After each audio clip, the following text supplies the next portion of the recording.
Killer plants, maybe look at the Anthony Durrell, the sort of champions in that division. One step at a time, you know. The fights for me that are dream fights, you could pick anybody. Like obviously everybody knows that the fights for Tyson is Anthony Joshua and Deontay Wilder, and the fights for Billy Joe, in my opinion, is Canelo and Golovkin.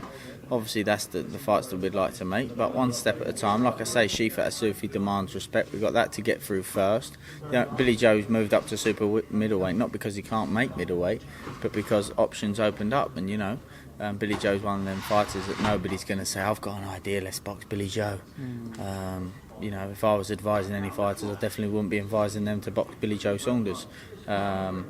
So it's one of them. He's got to try and get himself in a position where he can force those big fights, and hopefully we can achieve that. But like I say, first we got Shefat Isufi. Billy Joe's not the only man stepping in the ring on Saturday night.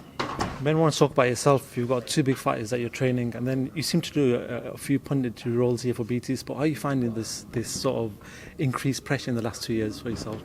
It's okay. Listen up. To be honest, I find it difficult doing a lot of it because I do sort of get bored, to be honest. But you know, talking about boxing, I don't mind. But constantly talking about big fights and this and that, and you know, what do I think of this comment or that comment? You know, it's not really my sort of thing. But talking about actual boxing, I don't mind it. So the punditry stuff or breakdown stuff, I don't mind really doing. It's not a problem. I'm going to have to pick your brain then. There's a few fights that have been announced in the US, and we're obviously predominantly a US channel. So I want to first of all talk about Thurman and Manny Pacquiao being announced. Manny Pacquiao seems to have fought in a couple of eras and sort of dominated. Talk to me about this fight with Thurman, and how do you see this fight playing out? One thing with Manny Pacquiao is, from what I see, is that Manny Pacquiao likes to start his offence with his lead hand. If you watch when he boxed Broner, when Broner controlled Manny Pacquiao's lead hand, Broner had success, you know, a lead right hand, a check left hook, and resetting Manny Pacquiao, where he'd have to start his offence again. And then like I say, he likes to start his offence with his front hand. When you take his front hand away, it gives yourself a better chance. And if you watch Mayweather v Pacquiao, that's what he done there. So I think that's something for Thurman to look out for. And it's an interesting fight, though. Is it done, that fight? Is it? It'll be an interesting fight. Thurman is had a little time away from the sport, isn't he? Well, he came back against Josecito Lopez about a couple of months ago. Yeah, I haven't seen that fight, but obviously I've been very busy. But that's something. Manny Pacquiao's a top fighter, but that's something that I would be looking at if I was working with Thurman. Another fight I want to talk to you about. It looks like it's done. It's Errol Spence Jr. versus Shawn Porter. Another fight in the welterweight division. Talk to me about that fight. Both, although Errol Spence is a very, very solid, technical, fundamental boxer, he still has a lot of physicalities, but so does Shawn Porter, so that's an interesting one. I think that Spence, for me, will have to be, his legs will have to be very engaged. He'll have to be very good at adjusting distance and with his timing.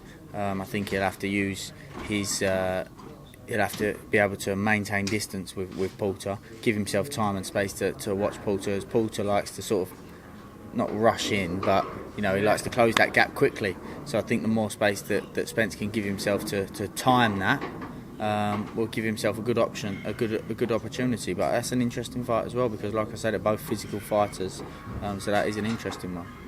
And one more in America that's touted that it's very close to the last stages. It's Mikey Garcia versus Danny Garcia. Mikey sort of stepped up to 147, and it sort of showed in that fight with Errol Spence that there was sort of a weight difference. What do you make of this fight with Danny Garcia at 147? Is that fight done as well? It's very close to be done, very close to be done. It's at advanced stages. That's a good fight. Mikey Garcia is a very sound, fundamental boxer. Danny Garcia is obviously a very good puncher. I think that Danny Garcia will have to make more changes for that fight than Mikey would. Mikey's got.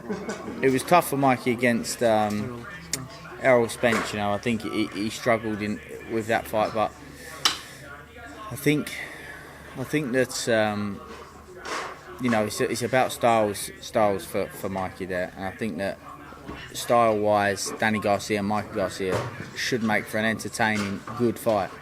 I just want to talk about a British fighter who's got a world title shot. Is Anthony Yarde fighting Sergey Kovalev June 29th in Russia. A lot of people have talked about Anthony Yarde not facing the opposition to step up to this level. Talk to me about that sort of comment.